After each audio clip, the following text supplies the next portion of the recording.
Olá, paz, tudo bem? Seja muito bem-vindo, seja muito bem-vinda. Se você não me conhece, eu me chamo Rosalira dos Santos e este é o canal Ame Sua Sensibilidade. Ele é um espaço para você que é uma pessoa altamente sensível encontrar informações sobre o traço e dicas para lidar melhor com a alta sensibilidade no seu dia a dia. Hoje é terça-feira e todas as terças-feiras é dia de papos e de dicas aqui no canal. E no papo de hoje eu gostaria de responder a uma das perguntas que me é feita com alguma frequência e que trata de um tema bastante complexo e delicado. E este tema é a relação entre a alta sensibilidade e a depressão. Não é à toa que este tema surge com alguma frequência. Muitas das pessoas altamente sensíveis já tiveram um ou mais episódios de depressão.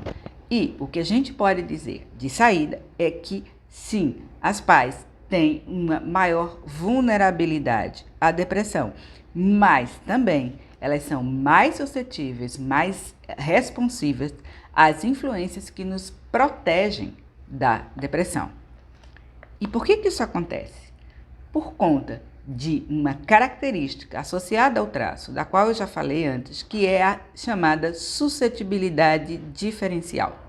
Suscetibilidade diferencial é simplesmente uma capacidade de resposta ao ambiente que é ampliada nas pessoas altamente sensíveis. Nós somos muito mais responsivos ao meio ambiente.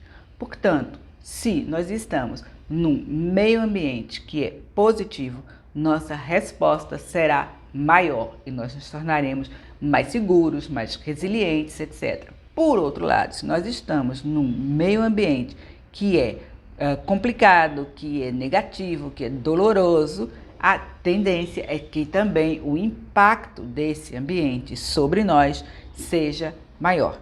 É disso que se trata a sensibilidade diferencial das pais. Ok, mas por que as pais podem ser mais vulneráveis à depressão do que as outras pessoas? Na verdade, a resposta para isso se encontra numa espécie de cruzamento entre algumas características que estão ligadas ao traço e o meio ambiente. Por isso que eu comecei falando da suscetibilidade diferencial, ou seja, da maneira como a gente interage com o meio ambiente. Então, dito isso, vamos examinar algumas destas condições. A primeira delas é uma superestimulação crônica e uma incapacidade de controlá-la. Veja, uma das características importantes do traço é exatamente o fato que a gente responde mais intensamente aos estímulos, tá? Estímulo por estímulo, entenda tudo que tende a provocar uma resposta no nosso sistema nervoso, tá? Um estímulo pode ser um estímulo externo, como, por exemplo, o barulho na rua, as emoções de outras pessoas, o tom de voz de alguém, ou pode ser um estímulo interno, como, por exemplo, a fome, como, por exemplo, as nossas emoções, nossos próprios pensamentos, etc. O problema é que a nossa resposta é mais intensa do que a média. E isto faz com que seja relativamente fácil para nós ficarmos hiperestimulados. E a estimulação crônica nos leva à saturação, que é aquela sensação de estarmos exaustos, de estarmos fora de controle. Nossa vida está fora de controle, tá? Eu já tenho aqui no canal alguns vídeos sobre saturação e eu vou deixar uma indicação aqui nos cards para que você assista um vídeo sobre saturação, para entender as consequências, as causas e as consequências desse estado que é tão comum e tão perigoso para nós. Então, o excesso de estímulos nos leva à hiperexcitação, que nos leva à saturação. A saturação é um processo de fadiga cognitiva. Eu chamo de estado gota d'água. O seu cérebro não aguenta mais nada. E por isso você não tem vontade, força, energia para nada. Tudo que você quer é se arrastar para um cantinho escuro e ficar lá. Agora, imagine o seguinte, imagine um rapaz que não conhece o traço, que não sabe, que é altamente sensível, que viveu um processo de hiperexcitação e está saturada. O que acontece com essa pessoa? Ela não sabe o que ela sente, ela não sabe por que ela está se sentindo assim, ela não consegue comunicar para as outras pessoas o que está acontecendo com ela e muito menos sabe como sair desse processo. Então, essa é uma condição que pode levá-la a desenvolver uma depressão.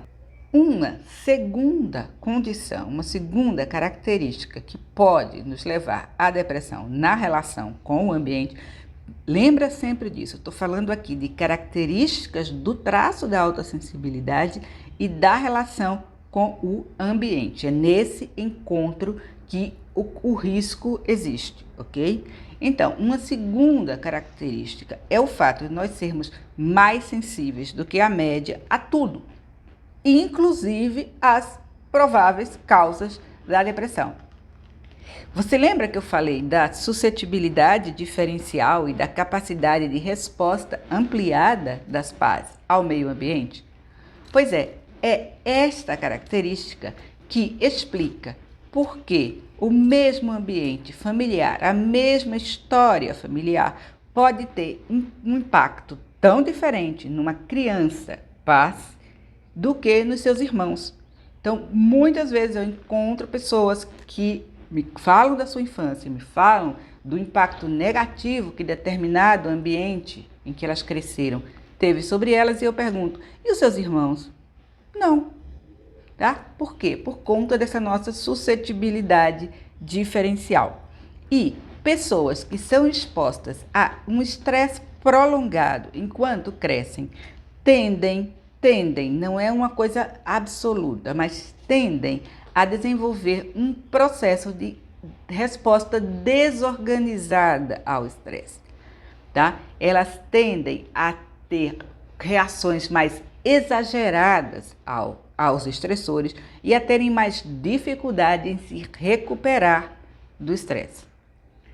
Porém, essa nossa sensibilidade, ela é para tudo, nós somos mais sensíveis a muitas outras possíveis causas de depressão, como, por exemplo, remédios, alguns remédios específicos, como, por exemplo, dieta, carências nutricionais, carências de vitamina D, de magnésio, de L-triptofano, que é um grande regulador de humor, e por aí vai. As mudanças ambientais, principalmente a questão da sazonalidade, a questão das estações. A depressão de inverno é algo já bastante conhecido e registrado. Os estressores ambientais, é claro, e mesmo o humor das pessoas com quem a gente convive. Então, nós somos mais sensíveis a tudo isso. E tudo isso pode desencadear em nós uma resposta depressiva. Uma terceira condição são os nossos sentimentos profundos, inclusive os sentimentos dolorosos. Veja, a reatividade emocional é uma daquelas 4 características centrais do traço. Isso significa o seguinte: nós respondemos emocionalmente de uma maneira mais intensa. Quando nós estamos felizes, nós estamos realmente felizes. Mas quando nós estamos nos sentindo mal, nós estamos muito mal. Estamos no fundo do poço. E se a gente não aprende a lidar com isso, nós podemos viver numa montanha-russa emocional, tá? E isto nos esgota.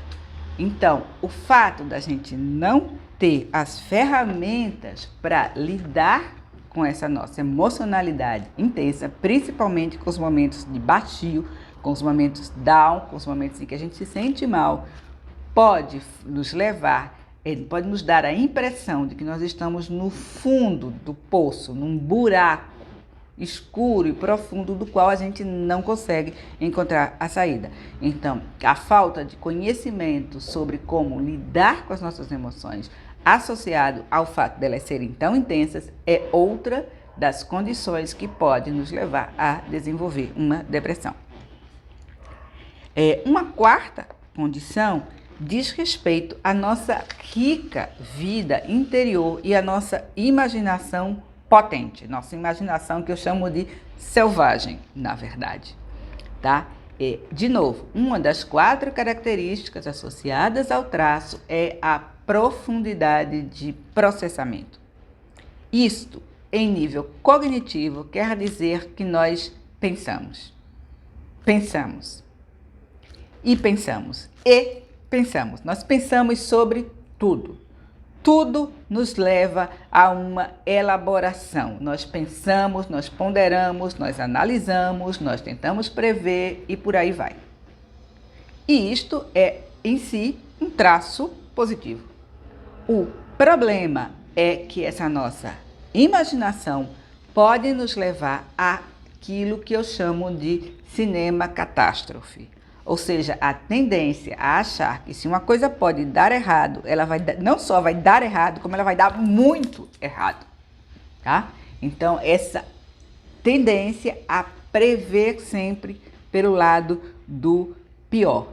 E, de novo, se a gente não desenvolve ferramentas para lidar com esse nosso processamento profundo, nós temos a tendência a viver numa espécie de looping, girando dentro da nossa cabeça ou tentando antecipar o passado, vivendo na ansiedade, vivendo no medo, vivendo no e se, vivendo na preocupação, ou tentando resolver o passado, vivendo então na culpa, na remoção e na autocrítica. Ou a preocupação ou a remoção. E ambas podem, de novo, nos levar para aquele poço sem fundo que eu falei anteriormente, tá? De onde a gente não vê saída, de onde a gente só vê problema, de onde a gente só vê escuridão. Isto por conta dos nossos próprios pensamentos. E por fim, uma outra condição que pode nos levar a estados depressivos é o fato de nos sentirmos diferentes dos demais e de alguma maneira falhos, errados. Veja só, as pessoas altamente sensíveis constituem uma minoria. Não é uma minoria tão pequena, 20% da população, mesmo assim é minoria. E segundo a doutora Aaron, é ótimo que seja assim. A espécie precisa de que a gente exista e que não seja a maioria. Tá? Eu não vou discutir as razões agora. Se vocês quiserem, a gente conversa sobre isso no outro vídeo. Mas o fato de ser uma minoria faz com que, sim, você se sinta diferente dos demais. E, na verdade, nós somos diferentes dos demais em alguns aspectos que são bastante importantes.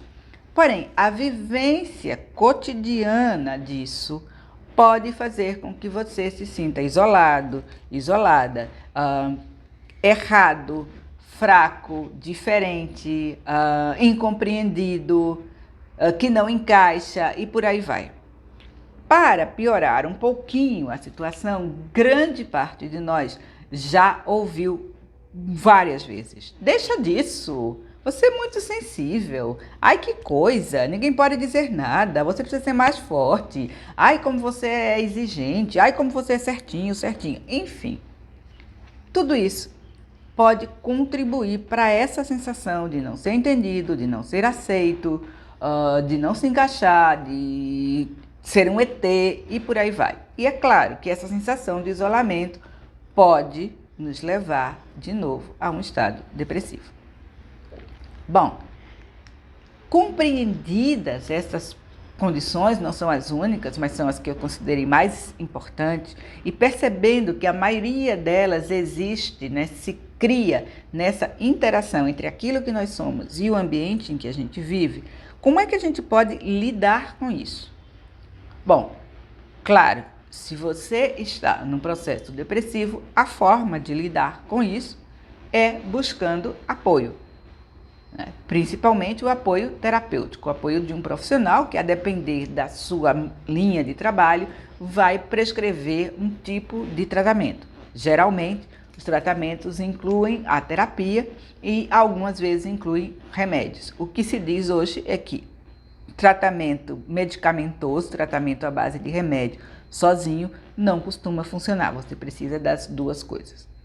Porém, o que eu queria trazer aqui é o fato de que mesmo a recuperação de um processo depressivo para uma pessoa altamente sensível tem algumas particularidades, ou eu diria algumas condições que podem ser bem importantes para que o processo de cura seja realmente exitoso, que você tenha sucesso nisso.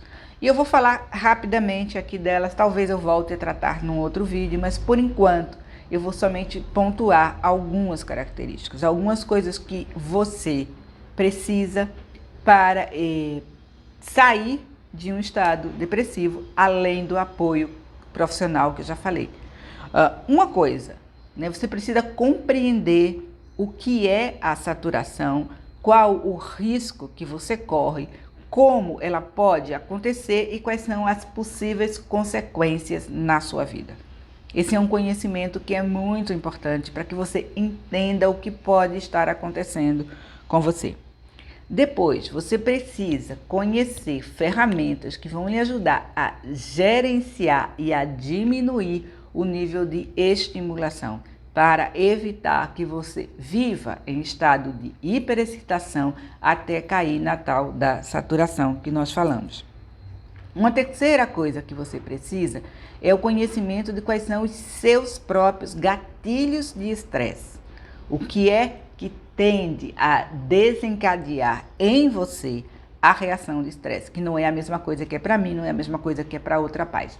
E é claro, você vai precisar, então, de ferramentas, de práticas, de mecanismo que lhe ajude a contornar ou até evitar esses gatilhos. Depois, você precisa desenvolver um plano para se recuperar da hiperestimulação, da exposição ao estresse. Você precisa desenvolver um plano de regeneração. Tá? A outra coisa, você precisa conhecer ferramentas que vão lhe ajudar a gerenciar os seus pensamentos e as suas emoções. Você precisa de novo, de práticas, de ferramentas, de mecanismos que lhe ajudem a lidar, por exemplo, com a sua intensidade emocional ou com a profundidade de processamento e a tendência a criar cenas de cinema catástrofe que podem nunca acontecer. A outra coisa que você precisa, e esta é uma que eu costumo falar e me bato várias vezes, você precisa desenvolver autocompaixão. A autocompaixão, e já tem um vídeo aqui sobre autocompaixão, a autocompaixão é o melhor e o mais profundo antídoto para a sua autocrítica. E a sua autocrítica pode levar a sua autoestima para baixo e, com isso, favorecer um processo depressivo. Você precisa também, e eu espero ter ajudado, você precisa compreender os benefícios da autossensibilidade. Você precisa entender o traço da autossensibilidade como algo completo, como algo inteiro, que se tem algumas dificuldades, e eu reconheço que tem também inúmeros benefícios. E eu tenho 2 vídeos bem recentes aqui no canal em que eu falo apenas das vantagens e dos benefícios de ser uma pessoa altamente sensível. E, por fim, você precisa aprender a estabelecer bons limites, limites saudáveis. Você precisa se diferenciar das outras pessoas para não ser tão afetada pelo humor delas, para não tomar a si as dores e decisões que não são suas, para ter tempo para o seu autocuidado, para se sentir no controle da sua vida, do seu tempo, enfim, para uma série de coisas, você necessita aprender a desenvolver limites saudáveis. Claro que estas são apenas algumas das coisas que você pode fazer para lidar com os processos depressivos, sendo uma pessoa altamente sensível. Claro que nenhuma delas exclui o apoio terapêutico e o apoio de grupos, etc., mas são parte do nosso modo de lidar com um problema que é um problema grave. Como eu disse já outra vez, eu estou trabalhando no nosso curso sobre autocuidado, sobre gestão de energia, e eu espero que, aliás, agora eu tenho alguma certeza, né? Eu fiz o meu melhor e eu creio que, uma vez que ele esteja disponibilizado, ele vai trazer ferramentas de muita ajuda para que as pais possam criar o seu próprio plano de autocuidado e possam inseri-lo na sua rotina e com isso possa melhorar profundamente a sua qualidade de vida. Mas, neste momento, eu gostaria apenas que você entendesse que não há nada no traço da autossensibilidade em si que nos torne mais vulneráveis à depressão e ou à ansiedade, como é o meu caso. Mas existe a interação entre aquilo que nós somos e o meio onde nós vivemos, que sim pode nos deixar em risco. Nem todas as pais estarão em riscos, mas alguns de nós sim estaremos, ok? Bem, pais, este foi o Papos e Dicas dessa terça-feira. Como sempre, eu espero que o conteúdo tenha sido útil. Como sempre, também eu lhe peço que, se você gostou, clica no botão que aparece aí embaixo, assine o canal, acione o sininho para receber as notificações, saber quando vai haver vídeo novo, mas principalmente também, se você conhece uma pessoa altamente sensível que pode estar vivendo num processo de saturação e já de depressão, por favor, compartilhe esse vídeo e me ajude a difundir informação e informação de qualidade sobre a autossensibilidade aqui no Brasil. Muito obrigada por ter me assistido, beijos e bênçãos e até o nosso próximo encontro. Tchau!